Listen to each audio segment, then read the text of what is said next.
Yo, good evening. I shall do for you now. Baby, I will be a shiny piano. When you go in the piano, Yamoajo, Moaka Baziba, or ye Costa TV, Kasa video do, Nejumezino, or Kasa Mezai, I share in Bibiano, Asia, Naja Chunkomo. Yes, and some oko children of Bremen or ye or Manigana ha, near Chunkomo. Most Marcotan Pano, near him, near Chunkomo, Yachan Agent. I was a count until you name Repomino, Baba Kidmizno, na ya Jiwaj in Tre. Na me welcome or ye Ghana Funinano. etum aka che won na egwaifo ye hye kwana before da egwai botumpon me nyina ye nya ho mfaso na Ghana botumpon na ochina de echirimba no so wo ba oyaza obotum we nya ho mfaso ale ye mezin se oyedani abawana ne mabegofo a nyobo twonkomo mi wo oye Ankasa munia Timothy NYASAPO KAKRABA nyo ono ye samchoni wo media general no nyo ye juma media general ya ka TV3 Onua TV Onua FM nyo na 3 FM o juma ma dam jumokui na nyumbri wo fia ha do bobon ma ya twen yankomo yankomon na munia Richard Nana FREDUA ono so social commentator nyo nti onyen bochunkomo osanso ye juma wo oye road safety National Road Safety Commission inyo authority this authority on National Road Safety Authority it is the on chebiala e boto safra wonjumoku nu mo abefia kasa dwumadzido na obeche kire wonen nsam za wo ma oye enyen etimamofo na ma wo expective etimamofo so ye ho da ma obe ya nyina e bobo ma wonjumezi no wetum wezimu na ya nyina so ye nya ho mfaso ye nkasa mbe no ma yema ye no abagwafo no akwaba na yewia no kire nkomohwetwe no yeza ahyehyedo nene aba nsam dam na ogu epon da yebotumi atwe ho nkomo yaza benyumbia breaking news a waban da raba ofra no oye Camilla Alhassan oye TikToker ono TikTok do not no ozinu nkomo ohwetwe ne nsam bia wo ka bia no TikTok do na otazi na agro ho na onche bia la bebo som kunyi na okatina TikTok do ka kanse mizi che mampanyin so mampanyin yaza ansa na obo win aboto na yeto 2024 okum na ntwibi na ozi rituals ansa na otum wansa ka oyetum nyina mampanyin jamaama na ozi enyim wo da menzaman osanso se sanitary pass a oye aban ochechama oye nkofo a oye nanu ya suto flood ya obeyi nkofo a wo touch man na banko che oye sanitary pass osmon osne damaz no a woye no oyaza oye for ritual purposes ina mti was ne kejina court abon kwedu esiaze was not mfiaze no nkedem afekor na onfenso yansa no sanso yensu yamfama wona ofi there azecha obotu akotena TV do ana TikTok na social media platform bia wayeye nkofo mpanyifo no na onfenso yaze na damaz ne yentwado omane Ghana balaso ya hwe oye aban fufuru ibai ozi project bi also fa nkokwa nkete ono was nkokwa na mankofo na wohwewan botaya ozechi ni de wori ya ma wose fi Ghana henti ya de pe isban ezama Ghana fu na mo bia ezi also oban enama afuma portrait no nkokwa obema obiala nye bia we mo baya nkokwa na woko ka krafi amana no zeban no da atew anade ye fi wokra na so onje bia na agric minister also beka de wona wo mo nkokwa ni nyina won ko ne yempanyifu nyina wache nkokwa no wawe wo nyina usande wonyi tofo nti wawe nkokwa ni nyina nti ebisa de da nkokwa nkiti project ya banze bei ana ya kwanyi bia obetu woda ebi mo fa pesika mu nkotokum ana so de was be de was bobwa omane Ghana fo ana botena was be no wayo wontwado ana won hyemu kana na won fa nkwenyim no so ya nsam kura ebotum yebisa onche bia na ya yenia oye miracles aboagye yokofu wofan ozokoto oye wana so ho na nsam no de bebre ina de ochina de na sesia no mo hi na orokodo oye former NDC woni lawyer panyino kor oye Abraham Amalba lawyer NDC won legal impanyifo ni bi no so osinde state institutions are ya found there wonjina omana name wozi djuma fambu omano wezi omana hwembo eda minti institutions mi te yoko no onye da institutions a ya pa woni lesi wono oyaza wezi omana hwembo ndidam nkofo no ode dodo na wenyi woko wondo na wo pia won na otum osesa woni djumezi na ano na mo obeya amanfo bohu djumezi na wonya ho mfaso enyi nsama ogu aponda eba hwetwe ho nkomo na se emema kwaruso a ya hwe CDD fo wona asemi a wozabo tugwa de oyaza sikasama ofra yen amanyo sam no oyaza adam eyino oze oye a hobby bree na ozaba oye yen amenyo semu or say rising cost of politics threatens democracy in Africa in your yen kabem keba mambun oya za yen politics kona ye fada ze yen amenyo samno ore wa say yen kabem kebi amambun ana yen kwar ana wakan yala ina so ye bowurom na ebisa ne munsam na ya che yen adwen nti yema ena begofo no akwaba na ensama izegu apondo no yen hyase na etwon komo ya cheche yen adwen na midra wa ya mokwan ma woso a che adwen ti mo akwaba nana emo akwaba se bi aboko ishe ya che kakra ene kasa platforms na yeshia ti e wetwon komo ti mo quick one yen hwe akitesebe ya Camila Alasan ya TikTok ya we jail was that to fiasi 1 year abesun sondo no benya zama wana we da mas na wonu sa wezin kan waye wonzi na 1 year wonu shin na wonu sa wonji ndo butum waye da mas for omampanyin ana na bezechi ana penyin bia ba mezin bi won manim wozne kesiwo na we twanala pa bi won sando do na la wakanan ponu oya onye no kwa mampanyin akofa do ehwe nsama wokai ozugu papa edo na bebe na oye nokwara ehwe akona woze court ze besi abai woza afia na anyi ana so de no so kwa da ma wojeja ibi ne mu no so nka wonja okay mame fa kwena yenchia yan ahwafo no wo enda wonya daje na wetie hen na da bia meka de yenyim sinu wana watena afi no akonya bi ne yenya na yetena ham no timoti bia no akoma be di be betie bi wona do won fache gana ne yeye ina yena yetena ham ti be de ma de srade na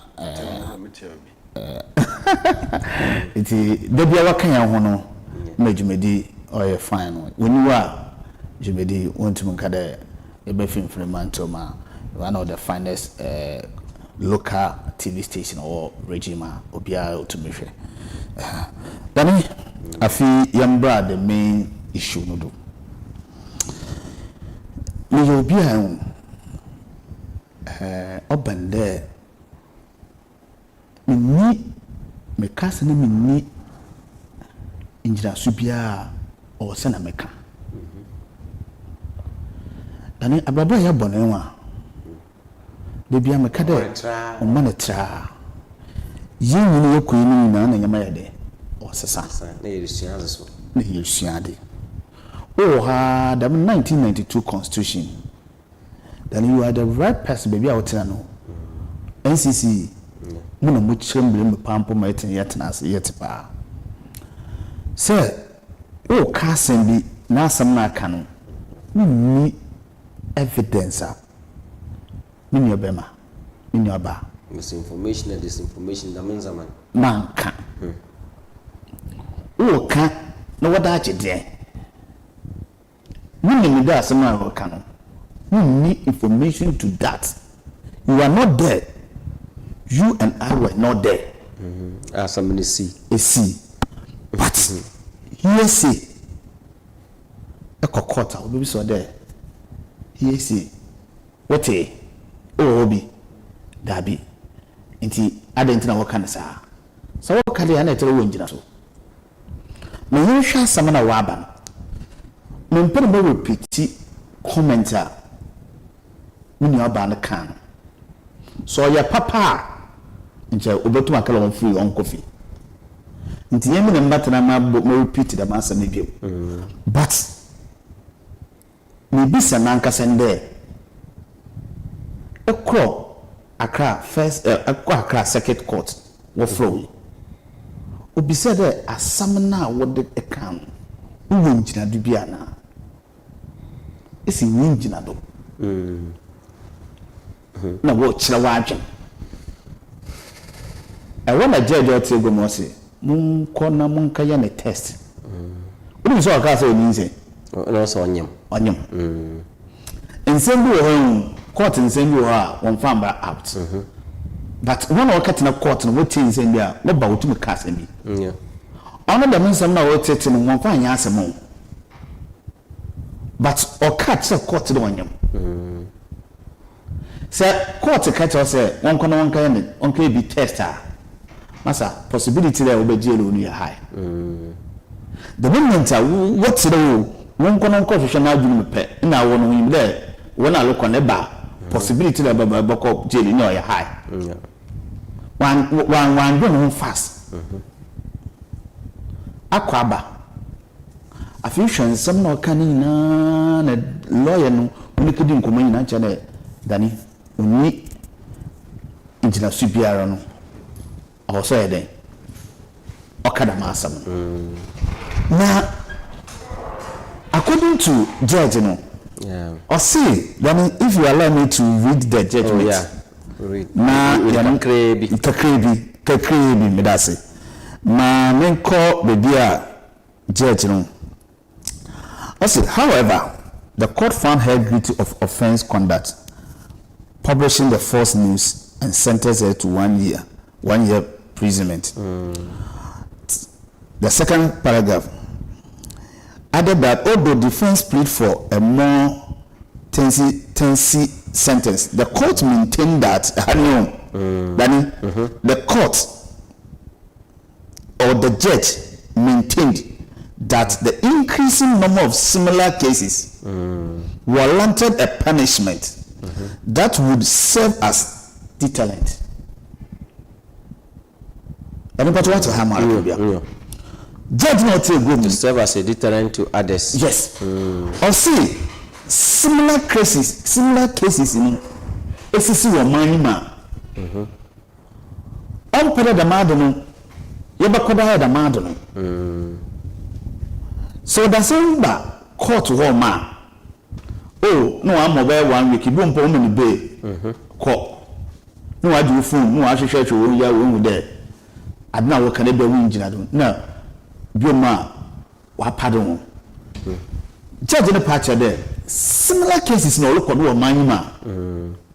Say and then one fan to one fan yejuma you mean zaide obesi. To the extent that what cancer my union man paying people. All you forget about our man paying. Obia yimpa. Then obia yimpa. Who could be nasam? No yin jinadwa. I don't think that you have the right audacity to go on air, to go on social media, to public, to tarnish the impending image. What do you want to gain? If you ask me when I was saying, you don't too pressure, you don't too pressure. If you are coming some of public, when I go to my church to football,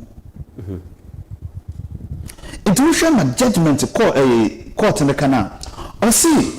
The madina kodo wa manyima oba no pretty na da amon oko oba na da acho no oko nti wonu obodi atake na di na do you know that they brought prosecutor the electronic charges in the bank court on use crowd if they are able to use the electronic charges according to report that banner prosecutor will raise electronic charges no the new one. Judge Nesidabi, I'm not going to use it, but I'm going to use what embroho.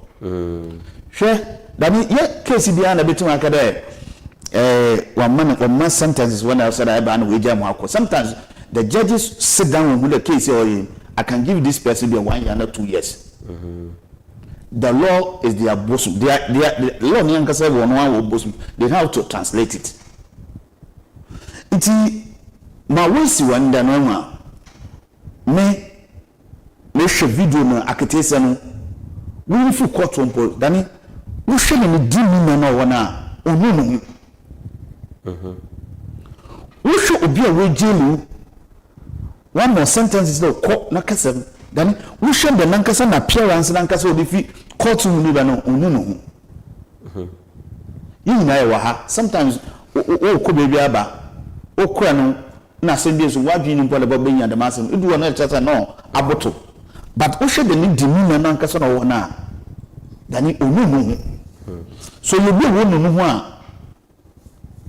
at least what tears of joy will be so me to a kind of imponumpo I am the battle book super more there we show remorse be that man but we should have done and my penny with my career one fine channel no it's too early pardon on to me it's too early it's too early won't it trail say we jail one. He has the right. He has the right. Pardon. He has the right because as someone fan on. Baby, what no state. A man in the ocean. Into what no a man there. What I say. Into to you. Baby, what no. You don't know how fanko or a state in. No so asemno.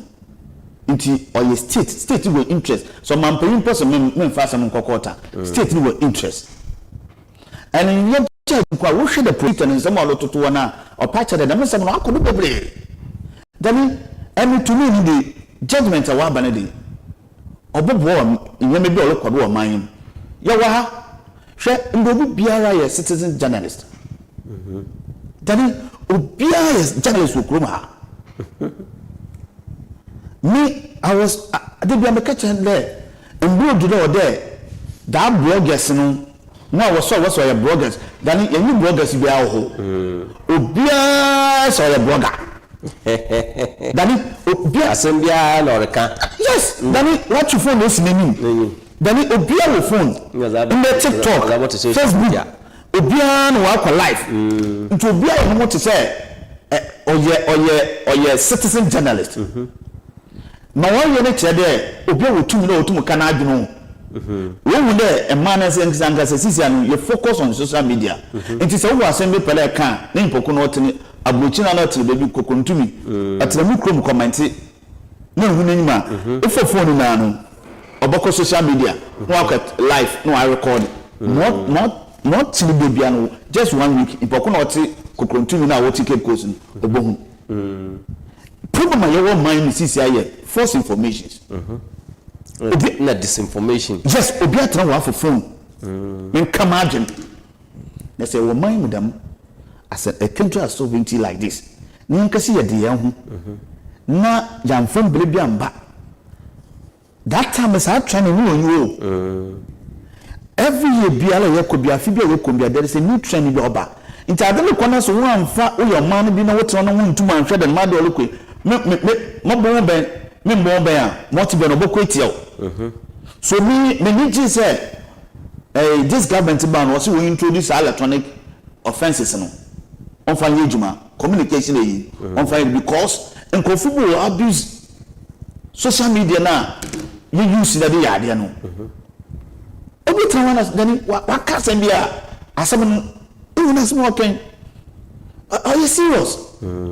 But if you someone at the hypocrite or evidence are the book can be also need evidence. Not only evidence then the implication of the master last week na mo share program bi na Hobson Adoye and Sambia okaka fa akufa do ho to the extent that I think was it this miracle ABOAGYE'S issue or another issue? American issue no okaka there sigara da nkofu na wewian akufa do enyim hu bi onu mpo na ozikan iti na obi send there evidence onye evidence no prepared was no court. Yes. Na wakwa ya no na order one there of court or evidence obotum produce. Hey, you have evidence to prove that Agufado obe president for 8 years we are on maniska.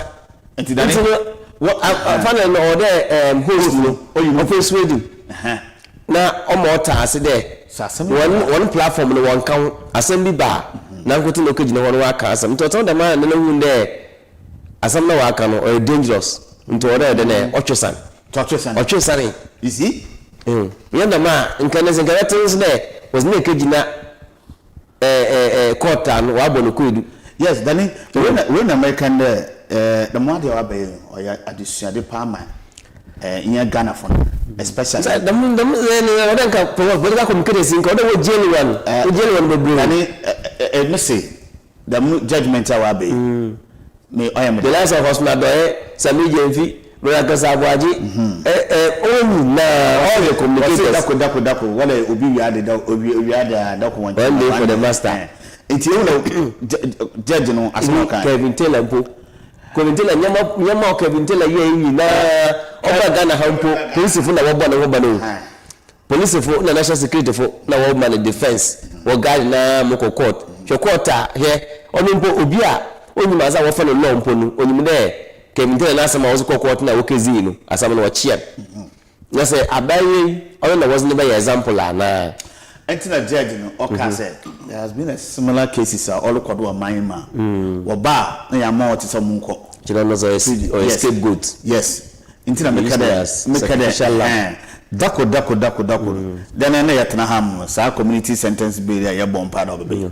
embassy say na parliament go good away ya wombe ya da member wa fan sa asanka o man community service that is it ya mo afibia no mu asa was on shada we criminal offense dam yes but when you say ma can I don't want to quote it what I say in simple can we evidence and when you court asibe baka no but criminal then yes be ko wiade bi anoko bi in order bi na they be want to know sometimes comment bi or commenting or you fear and panic impo no asem no ten say when college bi at that day no bo what cause no family no and what I say is true and some lady in the can you compare a lot of cases be the same thing but your cases you were your phone political cases high cases profile cases all call baba but the name am making here we keep your member what I say the law said no the law is discriminatory and making so now you have a judge on this case who will make an instance there obi obe sha ba obi disinformation false publication biara wanye nko da me judge n'enyim no one man the also cases be reference judge be a prosecutor be an lawyer be a counsel be no or 10 any case be an president no bobo court yes reference no nti this case man no kapalam na mka bibi no nye de bibi na so onye me kwa na me tena me feel me MPP na me NDC and PPP na me part of power na prosecutor ni use sa law no no attend wo court ho na judge o tena go mu ka chele fa no tonchen a no what na so be no what na so be do wo obo na judge why there why bias so now judge na part say cases bebe is the same thing na e koso o manima to her no fit there or no put to stop on it the person na menko Richard Hall this judgment awabe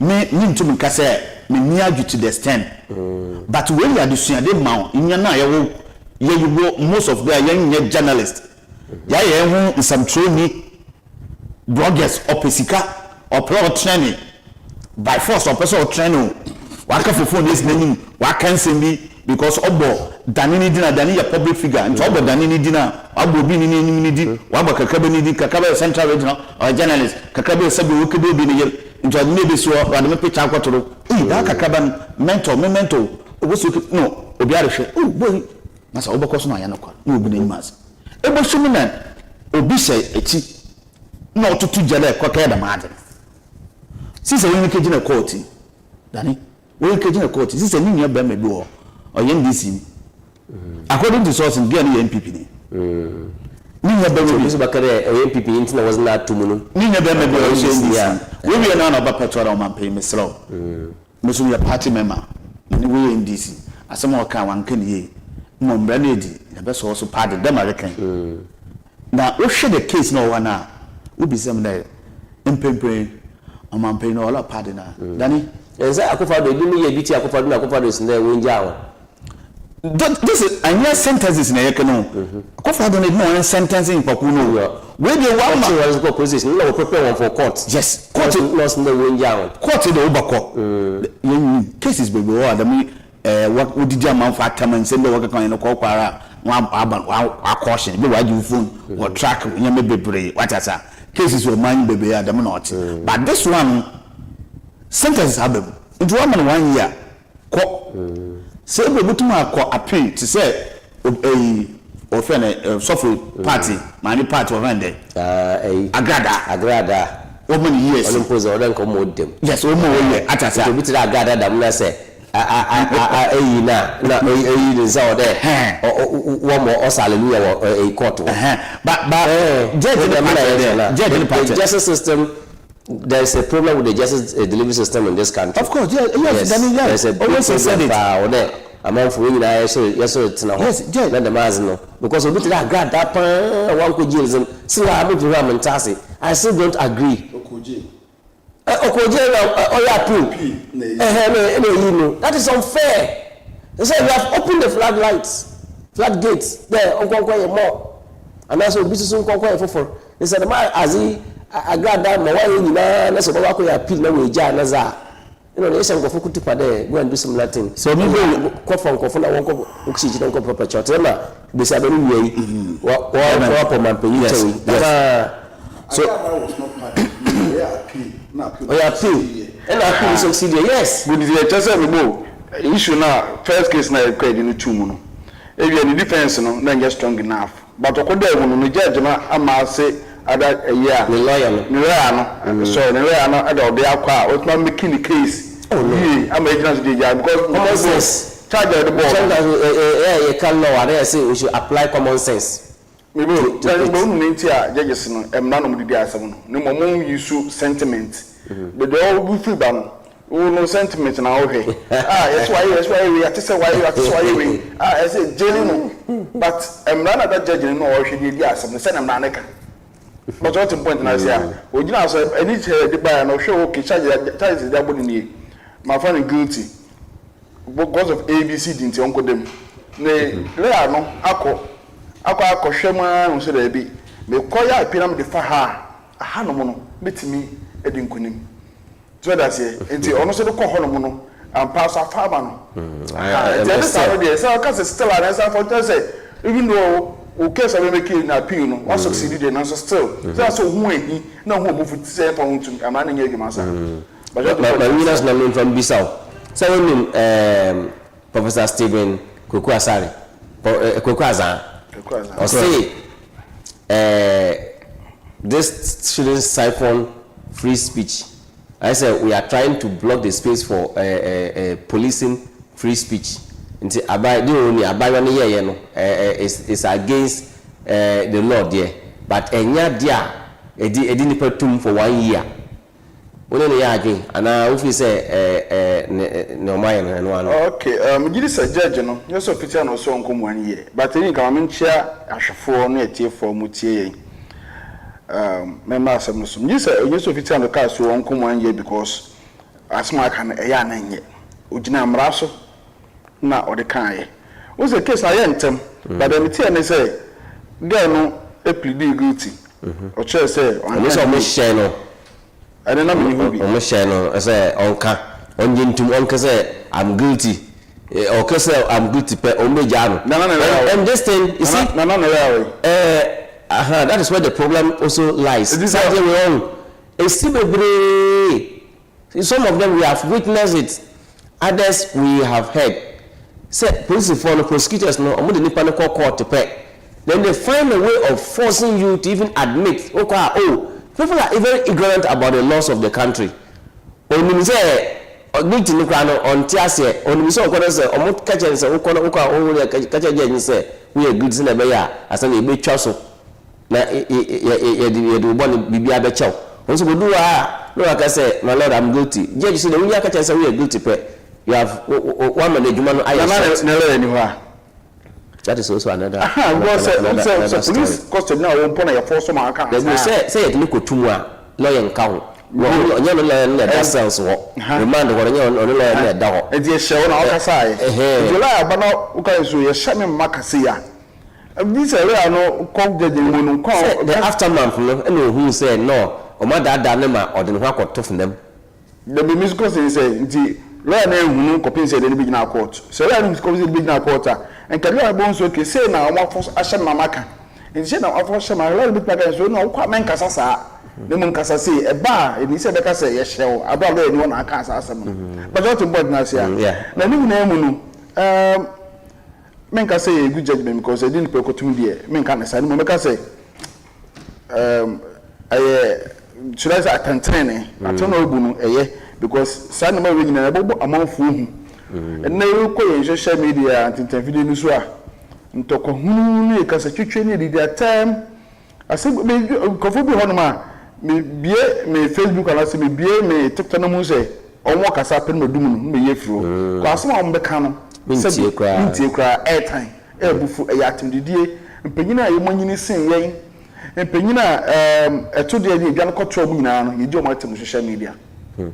That's the point in us. It is San Maria Mayo, Bema, our boy Bimu, and I say, ABOAGYE'S. So mo sonya hwe na man ko esa ne mane bi na me hu ni say we so say si he ya because issue na abana na say na aba na kan ni fa baabi enye so official no kan yo if we be na bi du baabi e say osofo no say okum na ntwe 32 no osofo na bi kan osofo no there he came out on camera yes girl Camilla no we need that to so my ejuma pa o ma no because osan ko mu use sa sofo no some kind no as part of their defense say even osofo we kura kan say ono sacrifice in ntwie be 32 e de ma part no abra o mo pekwan aba mu nso ono na osofo do wakoka sa asam na je say indirect na je say ne Camilla so kind no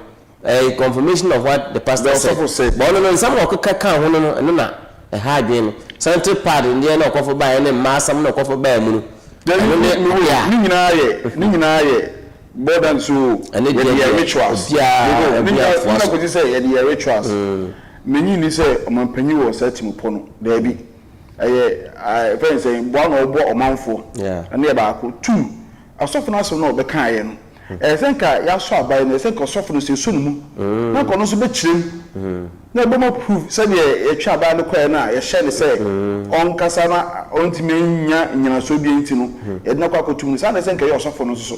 Because our body, a cafe bimu. I already saw to cry, can't say maybe a farm. And yes, I'm a quack. I say, do maybe a political budget mean Kasa and Fajaji because the other between them, and who has some obession or aka. Name of political forum coche abayano. There's a so for the Romantiana. See, and the Yanama, Dumaka so said the name it is a KAKRABA can so it's your political case and Okoya. Mentiasie. But just to what no kind say no correct. No, but Mentiasie say Banasa. Aha, because say na Mentiasie because the case are also a politician, also one people and also one good or MPP ni. Aha, Mentiasie say Banasa. Near obi e kan ne etia obi no. Say nipa no obi nipa ni aban mu. E say police for e dominate from the year adwuma. E basi ya na ase utwoma no ase ora ho because akwa so ye mra edidi bim ene wo mra edidi bim so so the judge be kan say animal economy nyina anya pe no so that's here mo ya masana man aye ho yeah mo ya mana no cressa because police for what say only come funti 2 minutes sometimes na mo na de na kwa kotu e bia sam so say edin nipa kwa sam abese 1 year ana mo obi so ye de ko court no na NYASAPO we so ye jenu na declare say na asam no kwa no eni say discrimination of justice entam edi ya no podie ya na akwa say ejina evidence na say what predict so ade no nyinya so pa achewo de ya that mean say what that say wan ye tell you ebobo attend ya de anka all lawyer bi na lawyer no okaka say ondifo na afi no man ke bi ekisi oba kire we were trading into ondifo prosecutor no so aba che into ondifo le nyina so owo ene ya na attempt ya na a prolonged case no but we dey be say opinion into na akọ ntem na emo de ahwe ne say there are a lot of people mu ye bi even though me for be come do so for na ngasa be example so for no bi na ka say later was start church mu tell kwa so that is it later was so start church mu say or try ampia also start church mu say Ghana ha o so for and o yes ha ne ma no nkodi kuma so 2 weeks me ko ha me ko region bia me see 2 region bia me di yankuma de me di rituals asema okan no in this case no eyese osafo no so no police fo ko so no pay echi de de no court na o ma anya ne saa na yakoche abaya we ya na bi muti ho no ma na o ya say asem na de ko yim na de ko yes yim na de ko hwe obi ne mo ha na e de nako ti ba saa pa na entwa yie na judge na ya ade a do mani pa nyina hwe bi afu bi na nso so ashada de akofa baby a if you so ho de is easy to do those things. That is it. Danny, me baby no. You see this case however no to me in check. You supported this judgment. Because you mean someone look I like the judgment. I like the judgment. Say the same case now, we been a debate the two baby. If you go to baby no.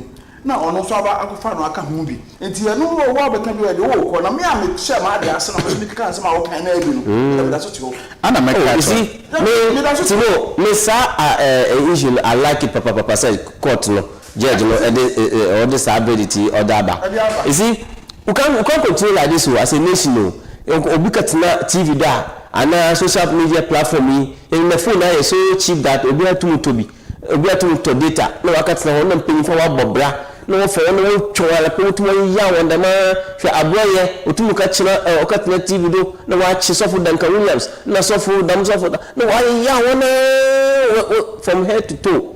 That is unfair. So at least I agree we need to set precedents or one day will be a scapegoat but my make in there because the right people always want a scapegoat or you get Libya sofo no dani sofo kan no obi angoye no asa ba letter class and be kan ho obi anfre no obi no be full no be wa kan nsamo da na class answer no letter no asa ba be chire mu tumu nchini yie obi anfre no into obi so no kan asa ko so na mo ti me kan ho fra baby ade na be ni ana meka de ye na support say ye sa na we na ma for dey share bibi na imomo no me me enchia no ye enchia no because ami to me who say sasofo no wan fra na me na we yet na we video why don't you also go and petition them? You have the right. Are you telling me that? No, IDP. No, CID boss. Let's department that we win. What you see? Educating. What you see? What? See something. Say something. Yes. Don't be. KAKRABA. KAKRABA. Video no mo share. Ana obodo ko chia ba ya no o ka no ka so sofu no de mo hu ye bi so wo hu ye me be say court no attach mo mo ka se temping phone no ye atwu bia so but na me ni asema ya ka no me yi mu so me ka da ma ya ka no na we de why asema American there we are citizen of Ghana. We are Ghana country. We are. Of course. We will say something. I'm a metro there. I don't know Pequisia. No, I don't want to that example. Man, Kade, more identity. You can say it. But Moabana won't no Indian, no watch it. We believe the area of sovereignty. Mosquito no money. What to be that? IGP. Me and you are not there. The video because supposed to be KAKRABA. No, as soon as you are KAKRABA, you are not there. So you have to understand me. No, I understand you. I say, yeah. No, one just a watch. No, one catch him, one catch him. I 100% support this. That is it. This judgment. People say, no man, young Chiana, as soon as I can there. They be walk with John and Abawa. Send me when jail in a better than Kadamasi. That's on top of you. Or the jail, first of all, pretty guilty. Or more in Jamo, or promise me before. We have a lot of cases of work also. Why? Oh, please, Omaka say, Omu for an that's only for now. After they go into the case. It's never take time. But what pretty say, Odifo. Fast. Just substantiate what you are saying, sir. We have a lot of cases like that. Okay, just a lot of these cases are why similar cases are about. What baby down? What patch up me down? Oh, she said it. And people do hang a job because we say Abonye de no kugusunya court.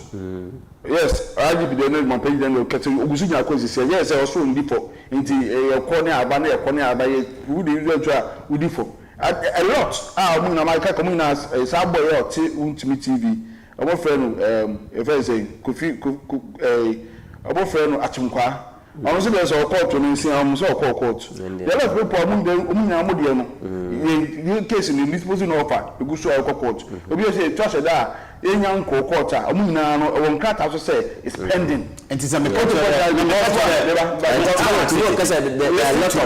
make my some such cases are I think that say omo ba na job yenya o as a case asema no you there are people with similar offenses. My case. They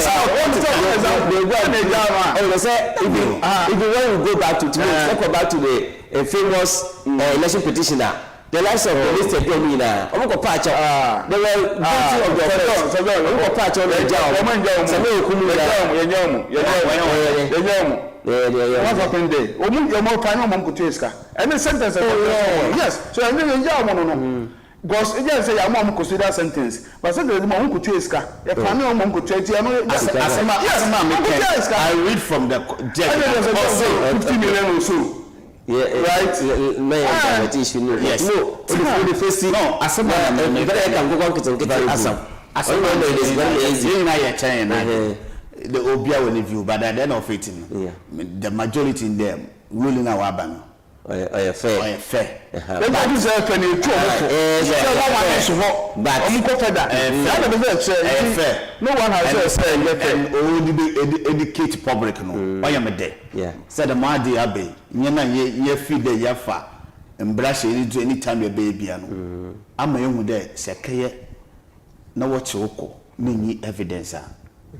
Also, but to me, he come off. He come out for go to my age. There was something come out for but as man make because of the body as a citizen, and Tom Nasemi or the CIA police be one sana. We be a man pay, we your man nina. Those will be Kasa. Who should that some working? I am Mambonia, who are right there. A petition. Security and other agencies from what to follow at. So not every day. Yetna will be Kasama, maybe Yakade, Siad will want, Yokofu want, no, as a citizen. When I the Baba out, no, but the petition. What is that? It's you share the madam, so who will be Kasama, but even the Kofu express opinions or say, so follow or acquisition media says, I'm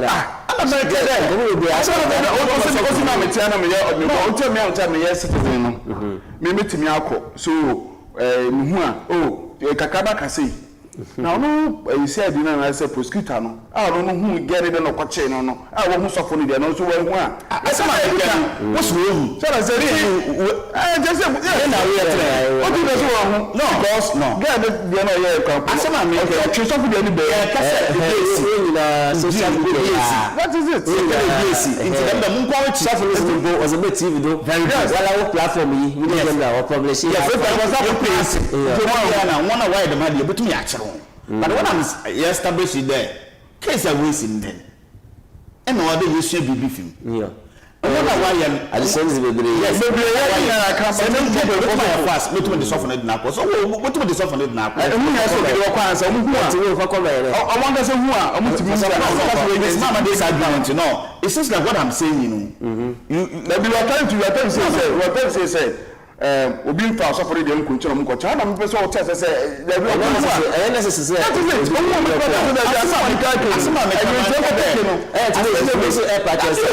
fine it is also their duty to also pick up the issue if they not pick up the issue as a good citizen you also have the right to go and make an official complaint.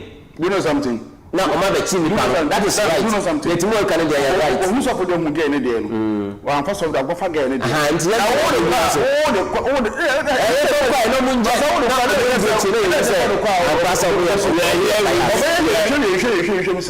listeners we are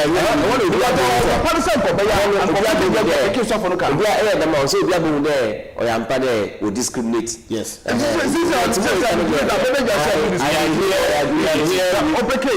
here. pick it off on.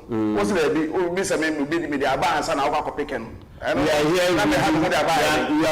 here reading about the reading what you say. It say you make a commentary on some issue.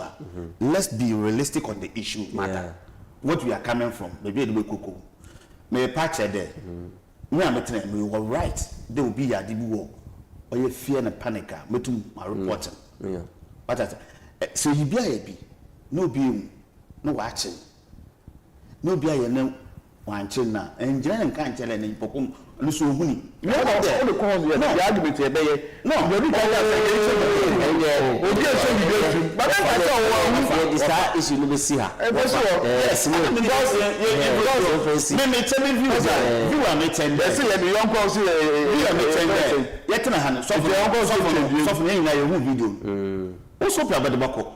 But the police or the CID can pick it. I said, I'm get them pick it. We are educating the public. What I'm saying, the police will go there. So you can't establish it. No, you can't establish it. There's only somebody. As a question in there. There was nobody filed official complaint. Yes. No, tracking them. Yes. Picking up. Yes. And nothing stops them from picking the stuff. Nothing also prevents a citizen from going to file an official complaint. What is it? Yeah. You have your view, me I have my view. Yeah. What I'm saying, your view cannot be my view. So you can't.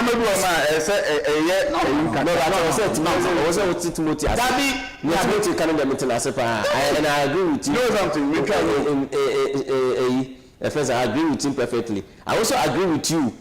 I believe that we are all saying the same thing. Those are not intentionally counter. No, control. Or shall I say, oh, we are a suffer component here. And I'm going to say, get me any day, couple of suffer. I say, beer. Then you need to jump or video or the okay. Then I 6 years old. I want to also because one pound and I said, I found a person who got them nobody to call you.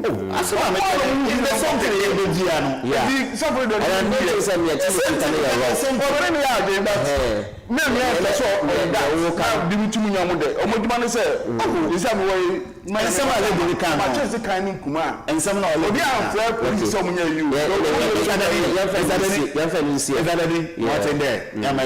you are educating and some lady can or Dawson or Dawson or yeah in some room yeah 70 pada some baby come the safu was the baby in some of some can video more the cry oh in some can say no anyway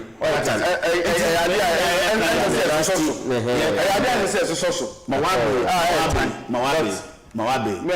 The only thing I bet to Moaboyan this electronic new law or that be also the issue. Yeah. If you're able to maintain this new law na abana, all distancing, so when you say Nancy, when you say Nancy, the different you know from Papa. Yes, all from because Nancy the law now start to read with it. I'm a man for them. Okofo. This is we are blogger cramp over register. This will be a blogger. Yes, we create accounts. Yes, it was a pesca. That is it. It Mama Kade, yes, you do. You do. Now we fear two benefit. Then a more so you're not Katema, Massa. Can you come off? Finally, then yes. Also, Cocoa Zaka say, we I said in Panu 2 for 1 year. The person is too harsh. Yeah. The judge I said we are trying to suppress free speech. The judge can say judge 1 year 2 years in Pano pick on one. Yeah. Yes, because the Asian is a Sunday morning and a tribute and now many are selective when I am. Oh yeah. Because you agree with you. Because be intimate touch minister was quite the other side.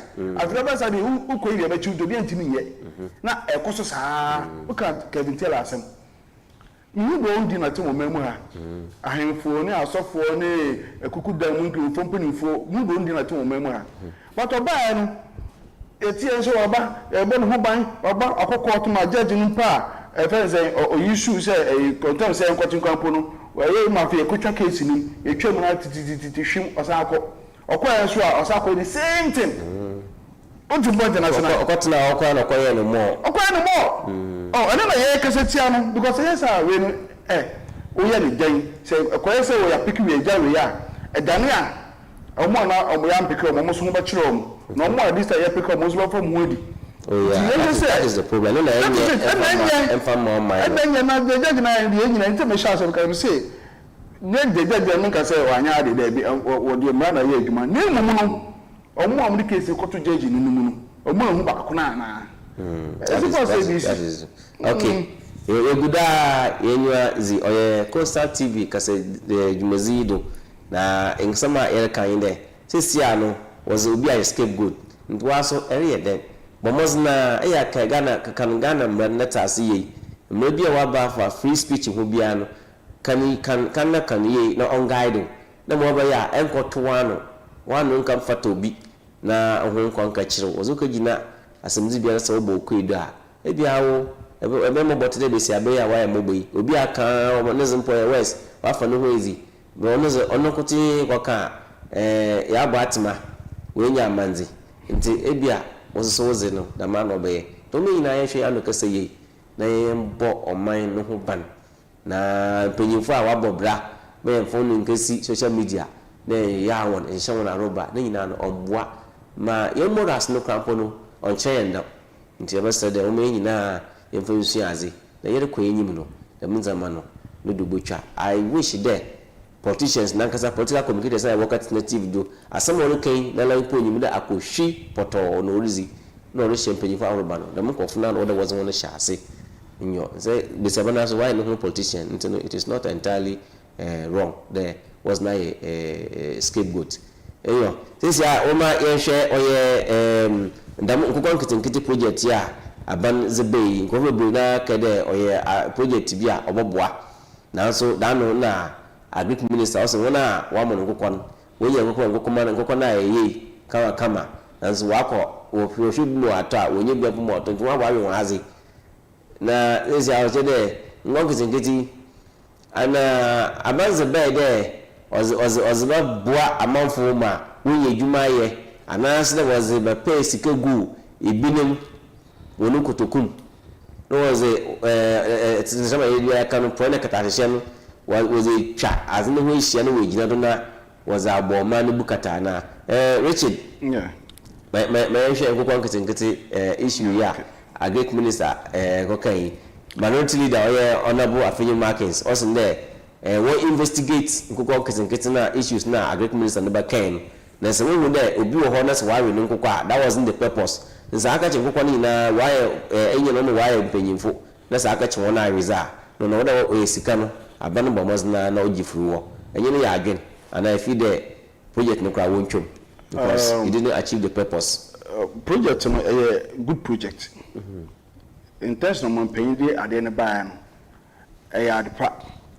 because the me who o memo han say e ya de mo kwan ya fa so a e de che nkokọ no and this how we are brain me gidi say this is not the first time ye chiche bibisa because me be twam ye chiche e fe ne say ebi mu chiche mpreku mma akojo na anyo ma na chiche da ho e so timidi ba ko ba na se me ensa ba no mo wo san hye bi e wo ho ebi mu so chiche mo chiche kubeni na sefo na ukudua na ya say this season ni bi abefa na we ba o na hye bi to ho a eni momunuma guide omo ana ombeji binu na ma omo ye the right to make sure so okay ya ma odudu say yes we ya fatre bra nti at least in secretary ni dey aka ne dey would be dey wa wasem that one can given to another person we no begin say akwa fa so acheche no ana omo nkoji binu adwempa omunyaaye we fi so ye dem ma me dey me amedia te say je menyen na omunyina de be bia no me de be but you say yes na enye ne botaya eta we ni aha nti ene nti na ama sa na ma we ni nyina no aba na sa no obeka ya me ka say those days na maslog enya maaye no na aban we bi bia kitikiti supply bi odi ma Ghana for me ka say bi nkogigi bi bi so e ko part office na koje ye nti party ya na ye bi e na ye dia eni ba ho so no say ska na ma phone tia bi sinne but o important bi mo tia bi sinne e ko fo bi o so no mo din a o mo celebrity so a mo jeje ka wa size kanimu a ebi mu ye di o mo chi kogigi ka asa no ebi so show mo mu tia but do na o mo fedi ye because o mo hu ni say e sika di mo ma so mu tia ansa na master ko be ba say o ko na da kofa bank nti ne wan tia bank ne sa institution achiesiu na ya beje sika e kwan e fa so chaade no na anye we but mini how ho because asase ne ka so mo nya nkokọ na ye ya o mutimi awibi na maton bi and so the minister ne ka no me sure say obu onye bibia awi ni die nyina ebi maton bi enye sika gumutom na ebi mu awibi na me mu a nipa 1 or 2 bi o mo wie na bia omo twa video ko che na odi jan so akasa asamba me ni say obi onye bibia no minister na akasa na work on we say evidence ba nipa be 7,000 asasanya omunya nkokọ ni bi no wo hu bibia ni de ye if you be me ni me se bi na twa video che ne say o akokọ no yare but what in point na say enti omo maka no so e se me ni ndi say bia obi ogi bibia na awe ade ya se bi ebi mbe free mu ko na nkete no bi nso be ye to be on ma emu ye betima ton bi no ye kakra gu no botum se de botaa ne te no obi so nso a ono aso be wibi so on ze sisi no te bi kakra bi mu ye na bi a wonya no hu video a ode ka na asem but me nyini se sa na ete ne mo ye se phase 2 ho ti mi gidi se phase 1 yes omon sakra mu kakra omon sakra mu obi a obo ni poultry farm or prepare farm no Kasiapa readiness for the project. But unfortunately, no, we nya nkokọ ni bi. Nti no ma promise ni say second in request. Ai, mama na assurance the second phase no ba obenye bi. Ni din kwa na edikan. Okay. Nti obenye bi. Na because omo I expect we say the facility no. Okay. Tell say kwa be timi man bebre. Ama ide ya farm anti kwanzo no munye adwuma na mo so nya kaka omo so ntimi koma no exactly it means say the edi kan ba na de ye be hia de me mum ne hwe second phase no ye be sakra mu kakra because na aboa bi o pa so nya kokon betimi de ada mo bi so aka ho dabo num ne na obubu de mponyi na wa sha se kakra no to vi say ye ne sa e be boa na oso ha say Afunyo Markins. O say you investigate omo konjimi omo nkokwan. Na say sikana kwa bejo from ho kwa yes and jiska no because that wasn't the purpose. The afan nkokwan amba say munji na monwe. Yes munyi nkokwan no na reinvest the money. That was one of the purpose. Na se mo aje nkokwan na se mo yasa mo nkokọ feed ne na se fo ina na se ni na mo san so awe nkokwan na that means causing financial loss to the states. Me who how we me I show you like so video bi ko gina court ho because and she bi no say onye nkoko na atom of scan bra ban na okaka say scan na farm na ban ti no me do ko court obi obi tuma ka say akoko kwampo no we onye mo nyine kwampo no anka say tibutum ska tu akoko ni bi na okun no na busa akoko we ye obi ka so akoko na me nyam ko nyine kwampo me ton ye ana me gi sika no ndi me hu ba bi aseka ye won se bi o so oton onye amona oton a bra ban sika no 10% na 20% ana be ka say ni aban ko hwe o mo na sa 20% no ye ngin from ho ko o ti bot na sia ba de si da bi nyamo ton na yubi o ton na nyiska na de agba obra nto no say oboton nyiska do bobo no bra so ndo so ba wi a even though any good advice there but me ni se bitna ka say we nti no ye ko hwehwem aka say ne mo first kama na mo nye we mra da bi o ko ba ka cho say onye omo no owi bi na otun bi the time is kana onye na odi esa adwuma we ana so ba ka na say tim gidi say with that ni sisi bia e da ho say mo ton a mo first kama mo ma ban 40% na 50% no but na gine bibi so akoche ni say me be chew tumo afinyo say sikana nkokọ na wazema won no wasi wonya na nkokọ na sa nkokọ ni ye ya wa ton won no wasi sikana was asanso wa akọpe bet ni bi nkokọ ma ni bi wa to na wasanso wa benya won nti oye business realm of poultry and a poultry farm but wa mo 50 100 200 that's I can resume when you na atiche bia mo ebusa fo mo wa so awe kenza ezaya bankwan area no je na dem across financial loss to the state the miska na wada bantum ojifi ho enye ya adwen ana ban fanda wa asho ultimate shows the raw motive behind this program memory reading 20 February this year February and or share 2025 last year February and also the government will soon roll out 8 NKOKÅ project as part of measure to cut down on the country importation of poultry products, especially chicken and eggs, as well as generate employment for the youth. The project so generate employment that's our yes. Also, the government will soon roll out 8 NKOKÅ project as part of measures to cut down on the country's importation of poultry products. What is here? Especially chicken, eggs, as well as generate employment for what? For the youth. The project, yes, the project is expected to benefit not less than 15,000 households across the country, as well as creating jobs for the youth. Household, the household, the United States. You see, the politicians, you know, what the program be about. One, who said the concept is very good, but even with the implementation, no basa, oh yeah, basa because the amanya somewhere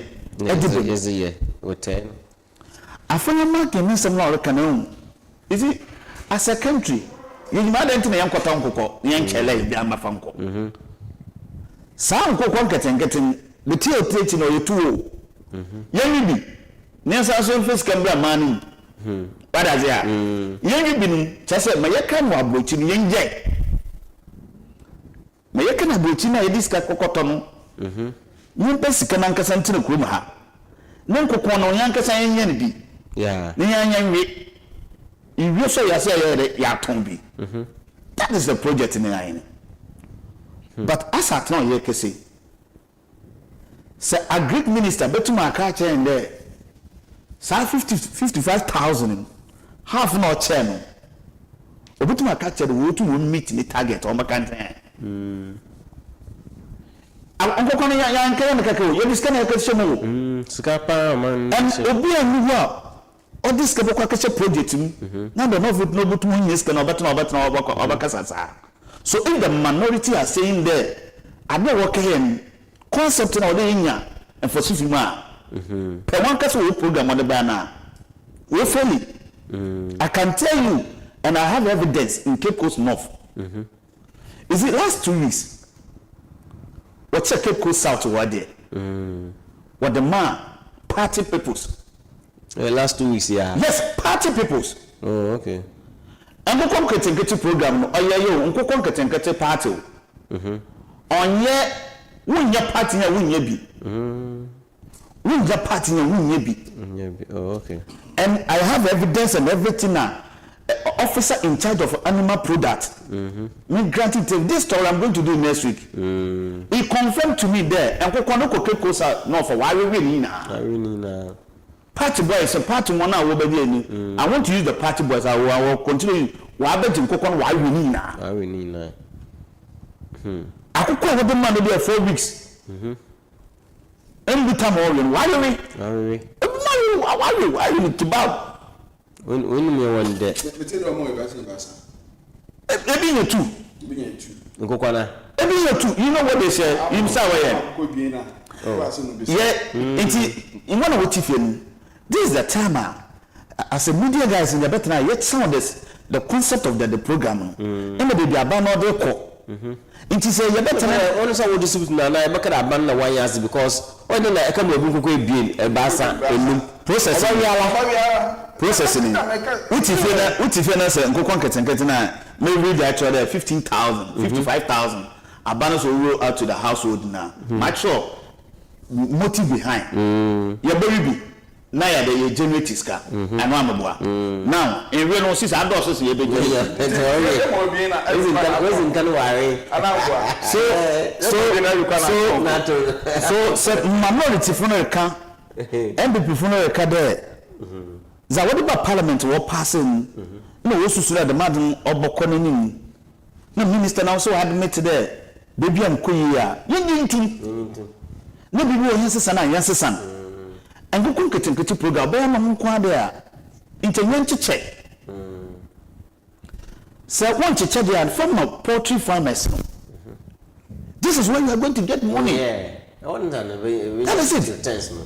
an investment but the chairman party bazaar if you want to directly you are telling us there as no engineer yes there's investment no worry yes or my process can say oni no ni and the program all you siko this nya on the new government no be no yeah because Ghana says I don't go get avenue for corruption yes this is Ghana na si say yen tramo obi and for taxpayer money for KDB no can member spending can't say and adna me ye no you don't have that right to come and tell because we gave you that money you brought that program and our parliament here passing this scam so the benefit in there you bring for soon the scam as a minister never care project na I project in for so na all am kwasa that be and all should ye because my what your part in what I say now concept in the yakewi and na metabe de me bi o patch there and kokon ketenketen whatever district assembly agree for we in charge and the DC was supervisor into whatever in where dani and kokon whatever or say DC na agree department for no what share obi or your poultry farm or farm no dem kokon no wodi kogu ho and kokon no dey be my 2 weeks into whatever order the impokon no wodi duru kana ho no feeling kokon na to 6 weeks 6 weeks no na no wan yade it is a upebia obi awan owotum na okati bi but before what the momon dani order e dey fie be hu there I poultry farm no. In your poultry farm, will be your there. But when you but in Coco, tell him one, baby other.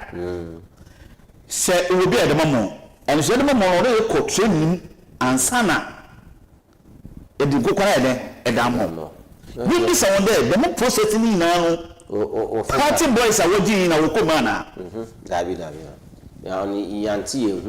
Never time there. And tell me what you say. Say because a push mako chubin a bed and also the amount of skills na do to table na dey frame o to point na say wa kwa fa so check kwa no e wa fa kwa so anche e di we na sa na o ko chini pa no kwa be so e na o kan no yesi anya om ni enwi bi ni enton bi na o me mienu miensa but na ga yesi ba kokura ewu na aka ba akope nti menya na misusu ikopo ba be che no na me me kun ni we nti we na e wo sa we ni mu no ana ma for failing eti me dem think say yengu puom ko the case be project for any function in sema en se go purpose nti a e dis project we buy say boys na ni partner na egu puom maybe ya increase number no e more no say 10 each impa na the party go say 100 beds na ya mo akope baby no ma prepare honum na dia mo no mo hweso ko person o people the young ones and especially mom ni adwuma ye no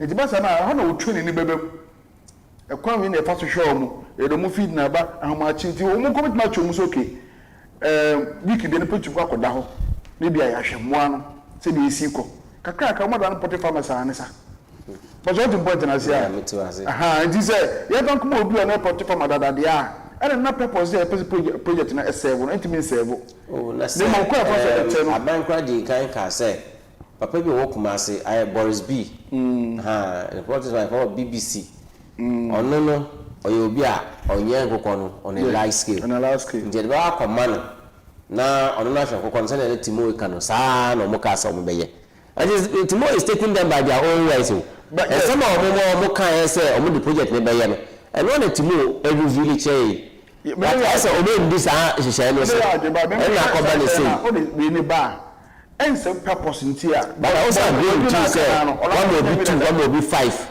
inka you can be probably 10 bomu a maybe nkokọ na akọ di be 50 na esemu ye group say nkokọ ni etimo ko training ka na dia mamu no ma hye so a enu ya na ya tom na sika mo san so dia akọtọ nkokọ o Boris B ho that is it mo san so abenye om na the guy we are expanding your farm omotungo suampa mo ambetimi dia akọgbọ ibi no say video be hwane amamu amodo ma de aba na kaka mo tuma da ne portrait farmers anasa ko the purpose say enyan na yan me nkra bi mabie mu no ti oni o yan nkra bi mabie mu no boy bi nkwa ti fi Ghana na enti amodo oso a ana na yan kokra bi mba ko meti ya say san ko ketekete no $365 million na ero kokra bae mo as last year ya 650 I saw 650 no but it's $365 million ana nkokọ aye kraba aye nkokọ funu kraba e bewe no esu $400 million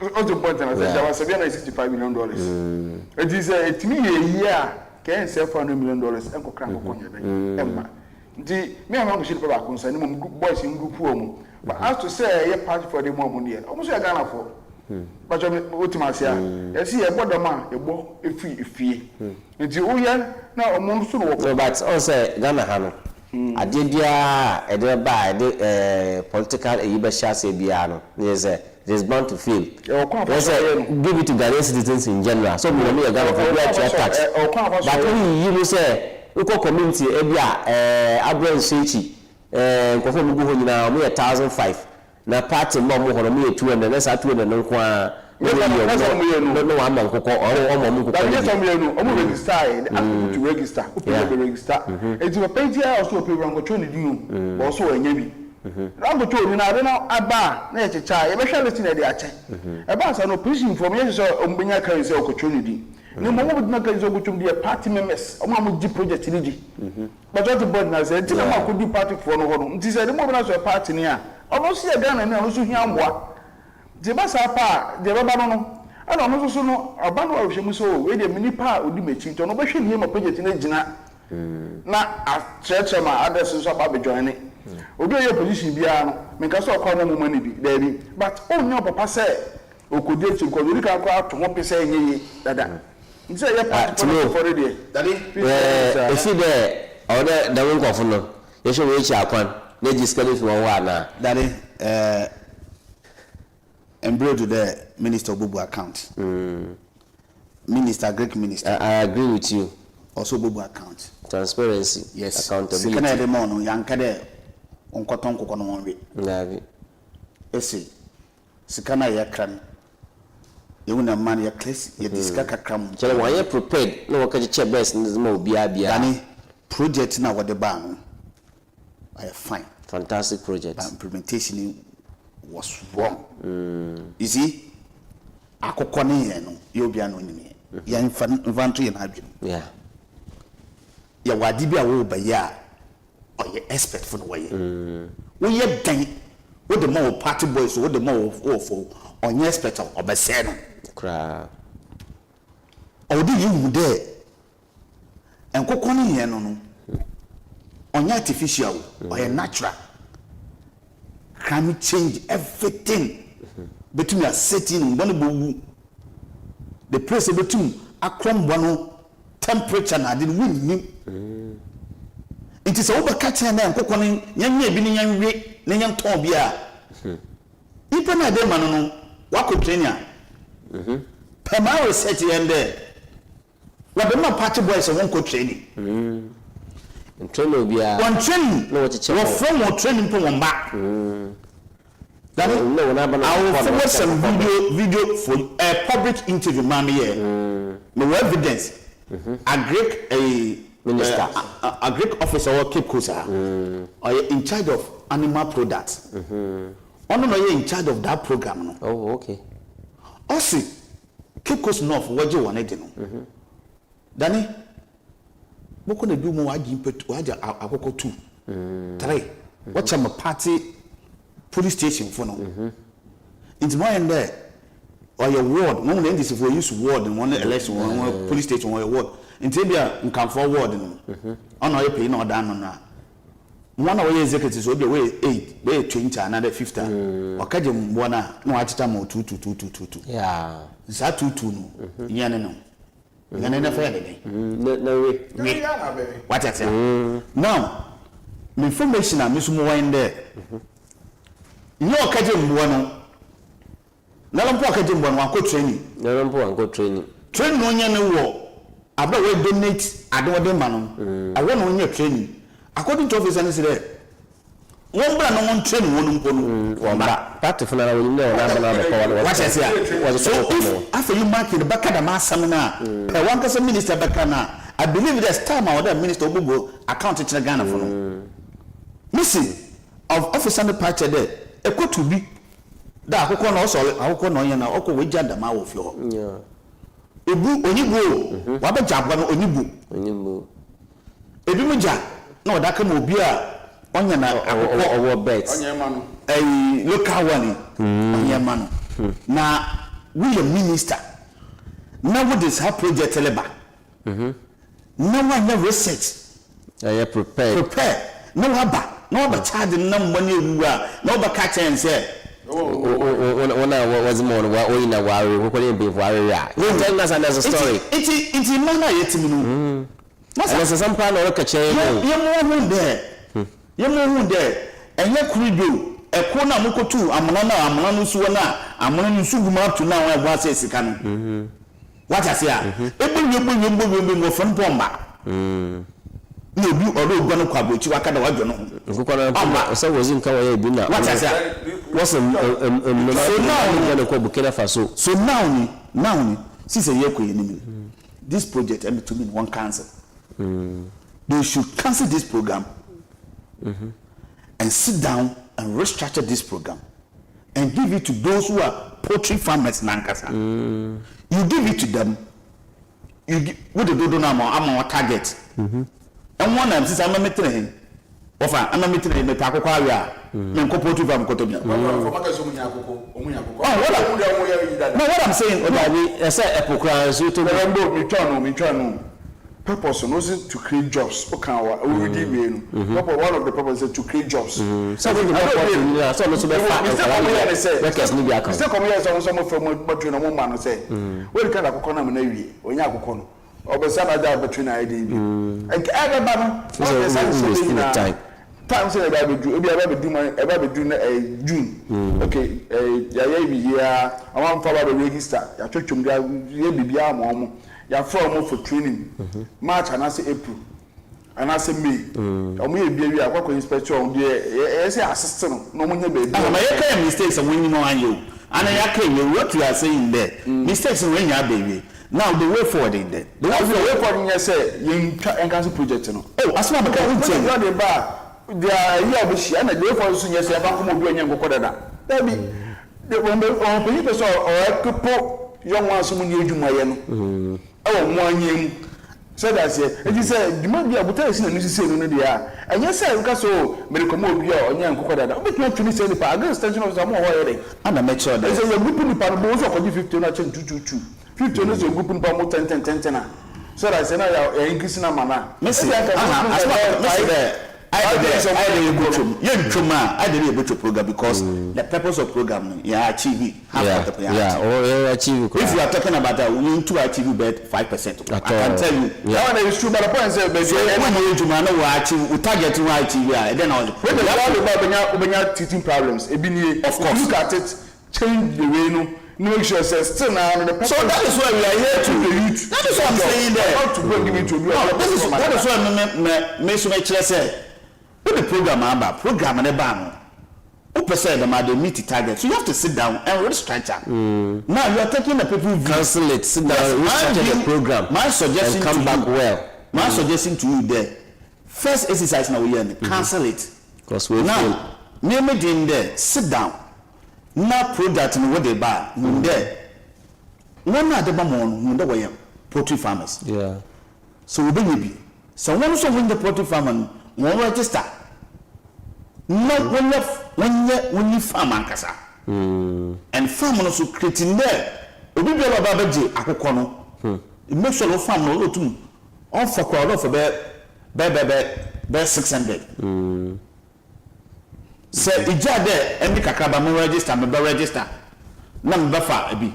Na me de ko me bu. What me two. Me kai da ho mo no. So no say new structure that be one. Ipokono babaji akoko ni bi. Ndo farm obetumu afam 500. Another 1,000. What I say? Yeah. Second one, wako training. They can do it on enterprise with on phone, but one person should lead that program. What I say? Which are obu home or omaji 500 for you. Young someone now where poultry farming. Program here by what kind of minister? In one or day too, a contact here.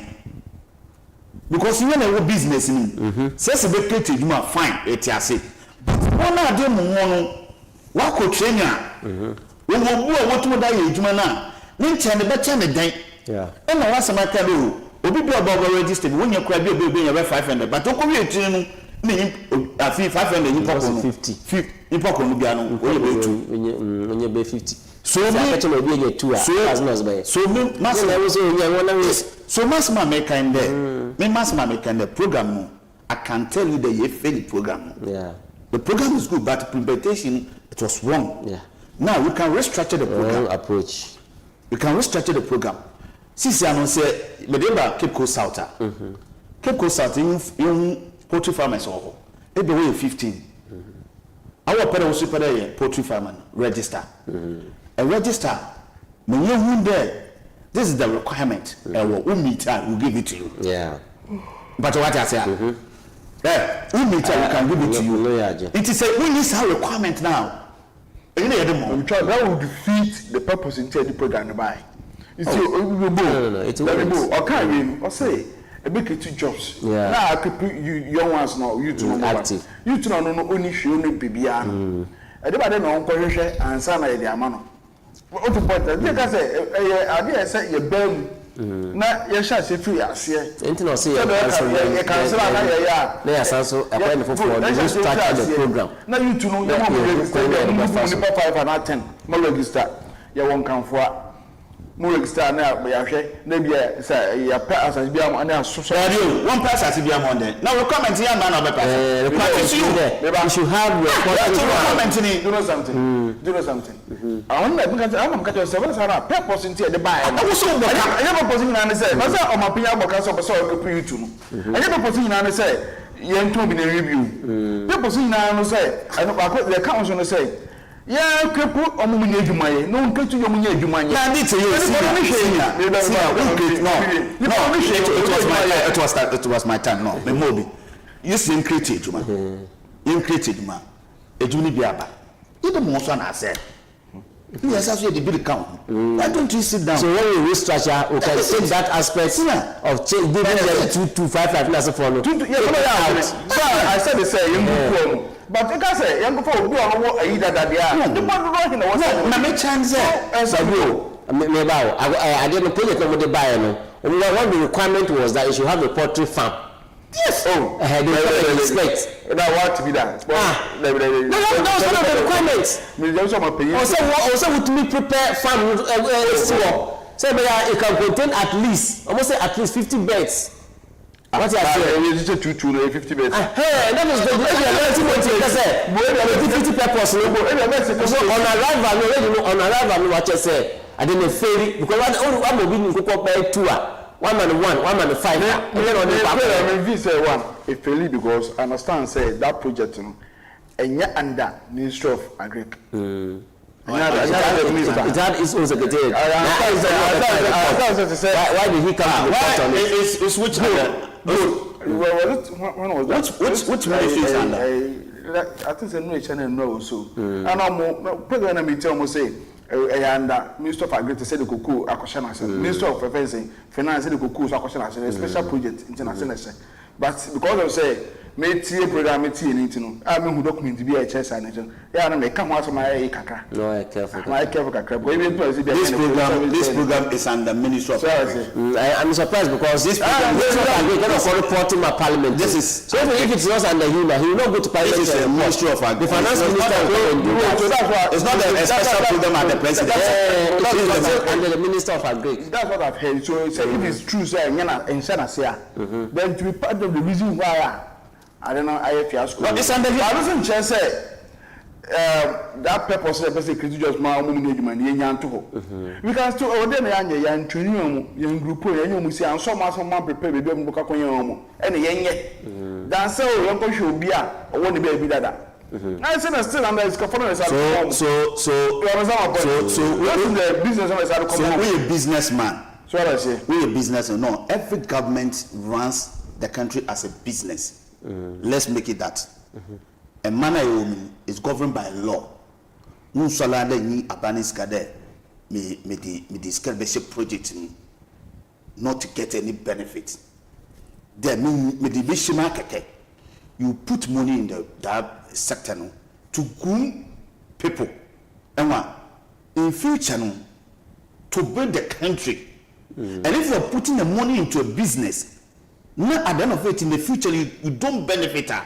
Are you trying to tell me that Mr. President? No, what kind of benefit when you yes, I'm in America. Because I come on. You are saying the youth know the way you purpose is all the way you Number this Canada. Number the Timothy.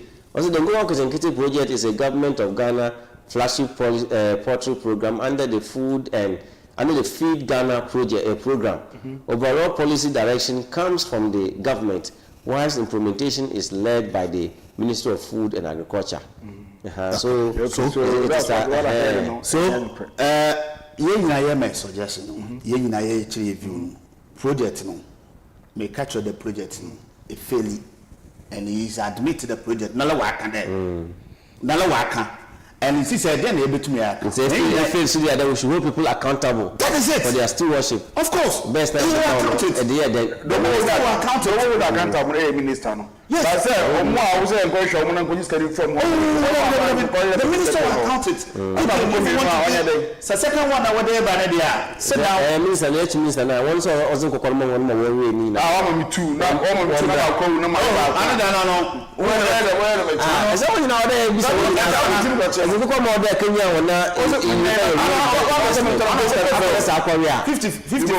houses or book of them.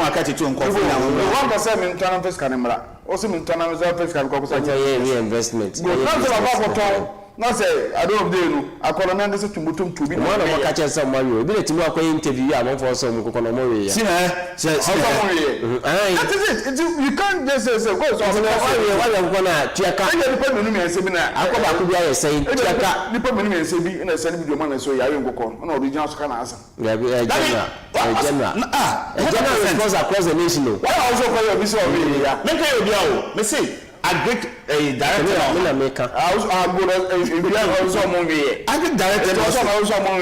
Agric director no say there purpose no for there over 90% of nkoko in ewu we na wewu na so marry no nyabotre me kasa nyabotre wewu no worry is it there asema kan wewu dey say serious we dey say come worry and now kakani so ho no ebekọ no one of our cultural worry according to statement one na mobile tele what the na what the kebab and what show who there when you tell bia it's a I don't know what in waja come obi a poultry farm when it is e kada yan farm ko farm obi a poultry farm you are right. What did it say? No, you see, the cause are the NKITINKITI. No, I know two that come over a poultry farm. I didn't think we would be now a poultry farm. No, we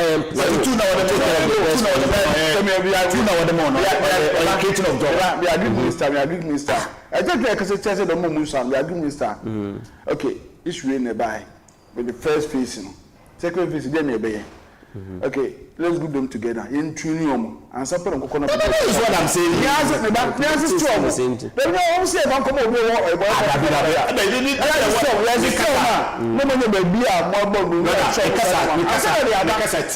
I said two. Don't say no more picks and I said for no much. No, I said I said two things. My man is suggesting, my man is solution to it. Yeah. Not two things. There, first one, first phase, and your man koye. Second phase na wode man, wode ban. Obeya before that in baban. In group 2. Shada de bi mama poultry farmers. Because one is generating the money. One is also to feed ourselves. Yeah. It's many household, you know. If you know, no from feed. Say the feed you want, and the bottom I may be in there. One of our garden, make sure there our farm. So when you're 50, one can one bumpo, although you group leader. Not the being pen all about Obabaji and Buono. Before Beji and Buono, although make sure that the more coffee walk with training. Yeah. And sana wa dem buana ya damu. Won konko hwere obu ansa wa dama no. Inti so baji impe 50 no dano no enterprise no kwa no dano na che impe 50 what one they can be a business. But say ye koda there ye more than training. Na dani ba baji mbo e baasa. Wo ba baji mbo bi musum baji mbo 5 it's still the same. Yeah. No, that's not what I said. No, what I'm ya wona we na meka. So what I'm trying to say there NKOKƆ program, you fail first phase. Second phase, let's do some adjustments. Adjustment policy. Now, you are torn. You are since I'm not also since Calibum. And today they between to me atom. We are now focus on one of the poultry farmers. They want more. Atasa, they want more. Let them feed the NKOKƆ. And one block X and a cook a friend, and Kosana Kotoban. Young farmer, poultry farmers, also provide the more. As I said, they will provide the more. Then what we have to do, we will cut the foreign importation. No one will feel. Number training. Danny enterprise, Madame, yeah, import three. It's Danny, and Madame, Munko training. Danny, you boo, come on. But your agric minister. And agric extension officer. So many inspection. By inspection. You meet demands now. Apply. It is an uncle year 50. When I down, when I say you pass 17 or over child. Want to me, you know what to they're supposed to be on that boom. Yeah. Into monitoring every week, you be extension officer or you know about Danny Farms enterprise. Into all about Boshe. If that is not there, we are Sassi Akoba. Yeah. Now, never teacher too. Not that anyway, no two guma. Are you trying to tell me that it's going to generate a revenue? Do you know something? So what I'm trying to tell them, the minister and the ministry should sit down. One.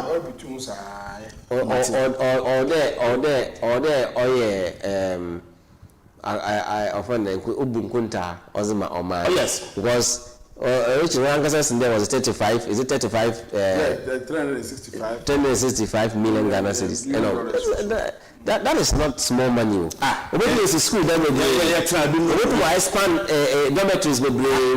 Secondary schools, double track near. You say medical now, say, I can't say any, sir. I just said, no, is a potty farmer from young business that are now. Or one can say, question to me. They have been calling there, they need. Oh, best, yeah. What for also in your best because you say, I don't know what. Oh,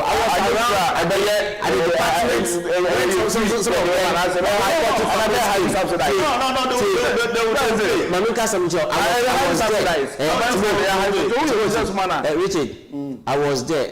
Yes, I was there when some people came to register. So also a poultry farmer war. No about reading into opportunity based nibina or local Canadian was say increase production. And they made them to register. And so when the birds are ready and they started the distribution, they will call them. You mean also what you say? First person or buyer. Danny, I think they're going for the sit down and say, well, some topic we need those involved to make calls and this thing. Yeah. Because me them programming before me fit darling me host programming. NKOKƆ NKITINKITI programming but obemeni. That was 2025. Me hosting morning show for 3 months. Yeah. It's NKOKɔ NKITINKITI program. Is it chira? President na Odano no edo Odoma since onyu obem o wa Shanty ready or madam for program ban what's the program is very good but the way implementation olokono omboa to obey your child too the minister when she won poultry farm no so 5,000 order by money in anuma e be on chip sakaka bi mpo na odema mo na when all the regions in the poultry farm farmers na only will be because the one at the one of the one I'm more target. You see? Now you come to the Obibiolo or the pet there, create on your then you go and apply it. Before by applying, you go on training. If you need training, so you go on training. Then the Poultry Farmers Association, no watch that government in there. And to create a job, you see, you know something. Exactly Poultry Farmers na sa obotane tachi no ba ko bi pe na wo satisfy so omunye na nkoko bebu ya bete na nkoko ne awe so that they can but they create jobs no there also reduce importation of good but they create jobs no there and no be conform no but you give it to the poultry farmers because the parents they also employ timewofo no farms need to increase, so he will need more. Farms need size need to increase. Into being more hands. Increase over more hands. We can't about control. You see, when you go there, bar, who will tell say a better feasibility study is my feasibility study. And I acquire over faster in Yamanaba. Now, so be uncle say, is a civil machine in Tino. And I make us a man yet, it's got a group of one for more training almost any money in Anno. But I saw more for being a Jumaya, no more rules to it, no more Basabasa, there to be our own. Apart from say, Nipanobia only. You script the man on a phone. I think I want to you may say, or young call not chopper for. I'm almost on your carry to so I'm going to sample, not a buy so, or my son, I'm going to go mutumpa. I think you can once my mom. Okay. But come fast.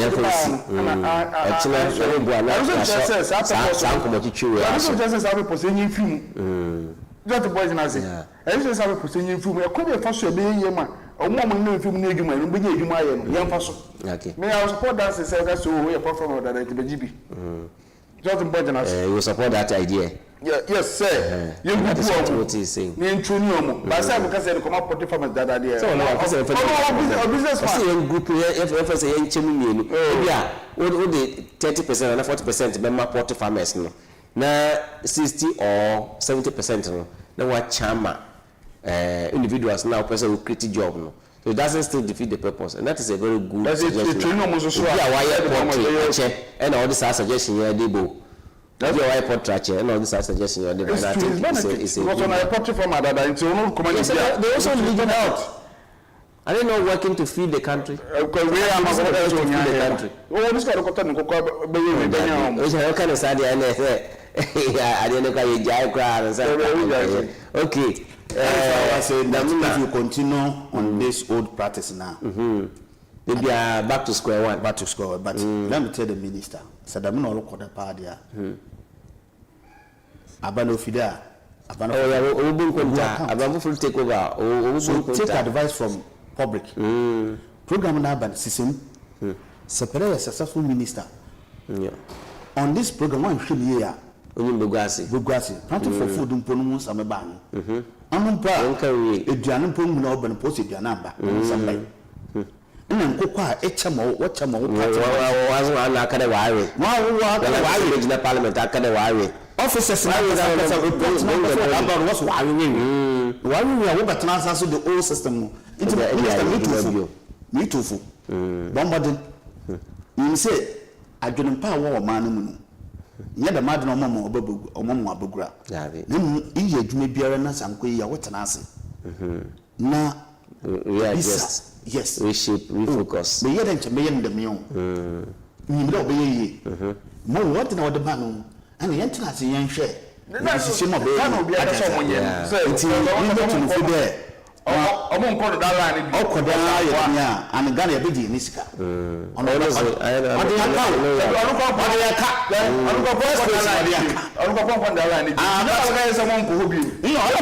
the way forward na say we should group them and train them I be yi nti na e better so say they are teething problems okay yo amani pa ko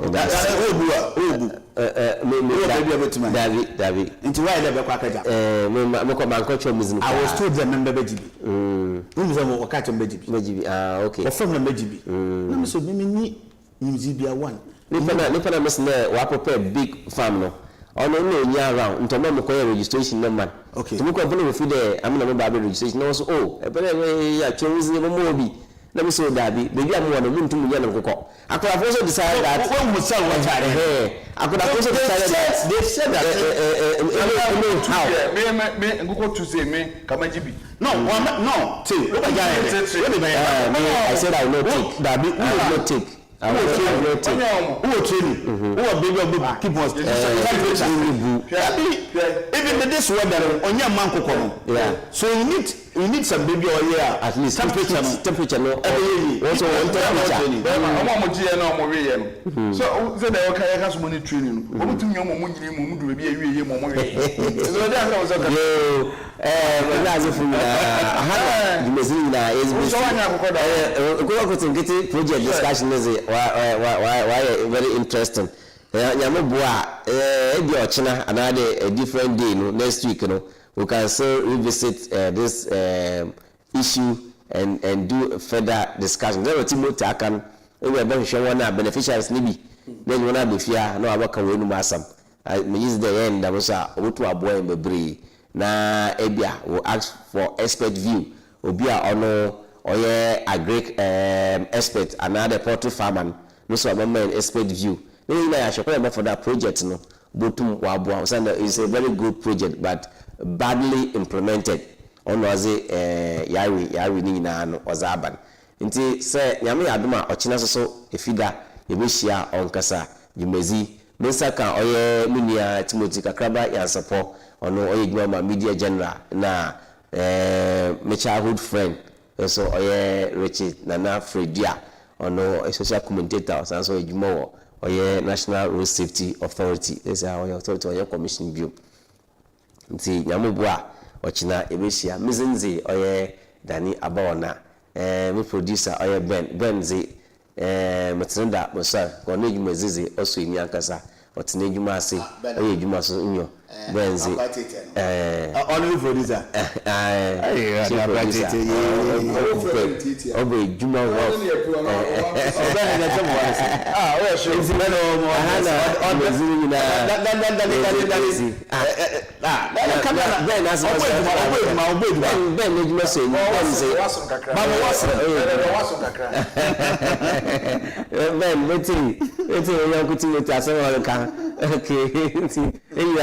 also yami aduma ochina yimbe obo nonum 5 o'clock nonum 5 o'clock ebeshia na eze another segment of the discussion Kasa imezinu eza bro edo wasme bri yagopon nti menyim fanchire obia orohwen bia ombaba yakra